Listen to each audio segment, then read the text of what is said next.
Hello everyone and welcome to my dedicated build guide on my Shuriken shifter build. The build is a rogue build, focusing on reducing shift's cooldown by as much as possible, as it's a great ability with many upsides. We deal damage by throwing Shuriken and acid flasks to apply as much poison damage, poison resistance shred and other debuffs on the enemy as possible. The build is quite fast and excels at running monoliths, with pretty safe boss killing capabilities. However, taking down bosses does take a bit longer than the top tier builds, and dungeons can be quite difficult, as some mechanics can one-shot your character. So, if you're looking for a fun monolith runner that can push decent corruption levels, this build is for you. I do however want to mention that this build uses some unique items that can be a pain to get, so if you don't have them already or don't want to farm them, I would not recommend this build. And with that out of the way, let's get right into the build guide. The build can be played in two different ways. The first way is my preferred way of playing, as we dash into enemies to drop acid flasks on them and then burst them down with shurikens.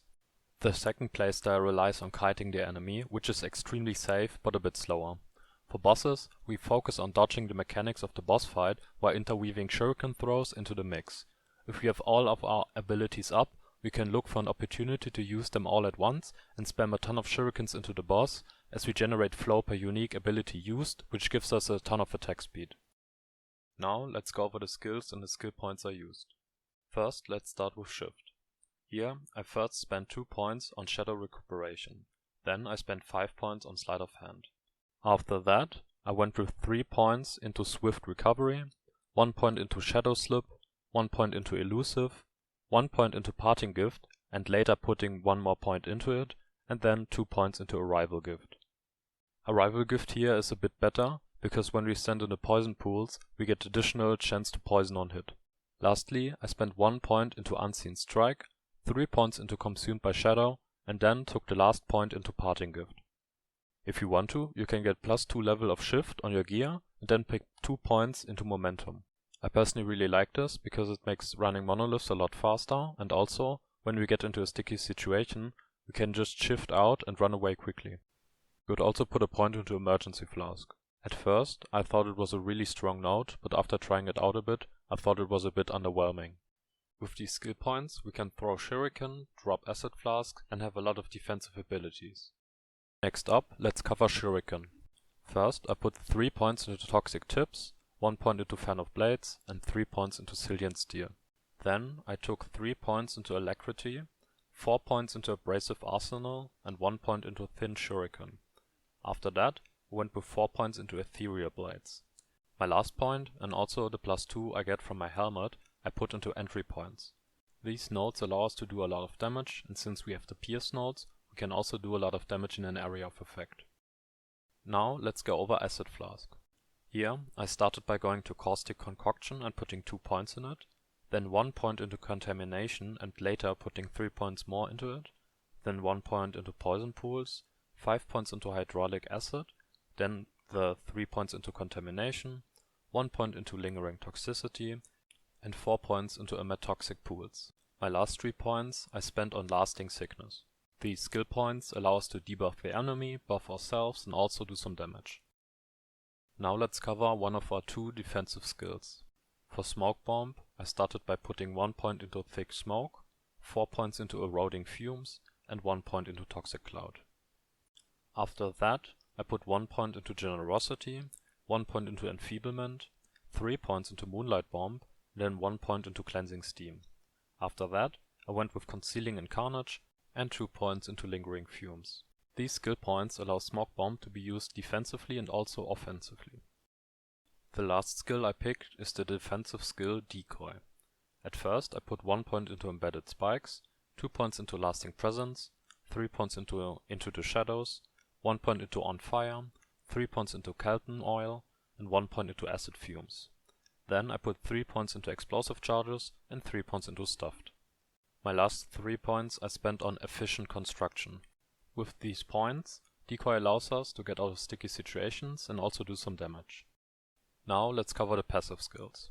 I put 8 points into steady hand, 8 points into guile, 1 point into twin blade, 5 points into evasion, and 5 points into agility. After that, I put 8 points into poison tipped, 5 points into dodge and parry, and 8 points into thief guard. Later on, there will be some skill points left, so if you want to, you can spend him on Swift Assassin for an extra attack speed bonus. For the Blade Dancer passives, I put 8 into Cloak of Shadows, 8 into Shroud of Dusk, 10 into Blood Serpent's Blades, 1 into Flow, 5 into Rhythm, then 5 into Flash of Steel, 8 into Weapons of Choice, 5 points into Cloaked Reaper, 5 points into Spellbreaker. Then with your leftover points, you can either get more damage with Swift Assassin, or you can get Argent Veil for more survivability. In this next section, I'm going to cover the gear. Let's start with the unique items. The Smoke Weaver Dagger has the unique modifiers increased cooldown recovery speed for shift, and also reduced distance traveled when shifting. We can dual wield 2 of these daggers with the Twin Blade passive, and get up to 50% increased cooldown recovery speed for shift. To further increase the cooldown recovery speed of shift, we can use the Stymian Fade boots. The last unique item I used were the Lee Raka's claws. These give a very high chance on poisoning on throwing hit, and also give +2 projectiles for Shuriken. For the other item slots, I picked rare items or exalted items with good stats. I'd consider the following stats very good: resistances, health, damage over time, poison damage, and also crit avoidance. I will now go over the item slots that have special modifiers that we need. For example, in the helmet slot, we have cooldown recovery speed. You can also get poison duration or poison penetration on the helmet as well. On both rings I have minus throwing mana cost. The tier 7 version of this mod gives -5 mana cost. This is actually quite good, and it maybe can even be enough to fix our mana issues. So if you have one of those items, which are unfortunately quite rare, you could try this out and see if your mana holds up. Then we would have a free mod for the other ring. And the last special modifiers I took were +2 level of Shuriken and +2 level on shift. You don't have to take these modifiers, however I personally think they are pretty good and can be spent well. Of course, there are item bases that are better for this build than others. For example, the Scaleband Coat gives increased damage over time, however the bases aren't that important, and I'd recommend to take the best rare or exalted item you can get. A good example for this is the Venom Vial, which gives increased chance to poison on hit. However, this chance is quite low, so it doesn't really matter if your bases aren't the best, since the modifiers on the item itself are a lot more impactful.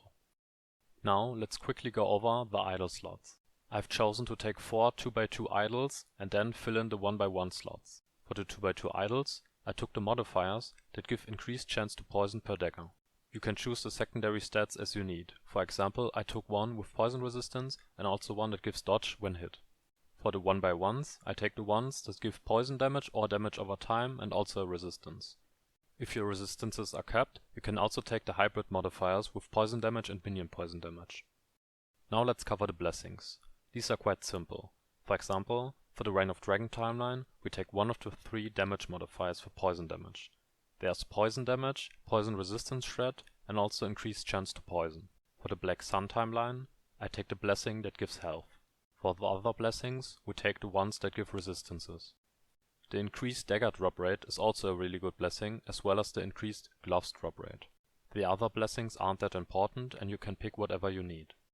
So, this concludes my Rogue Shuriken Shifter build guide.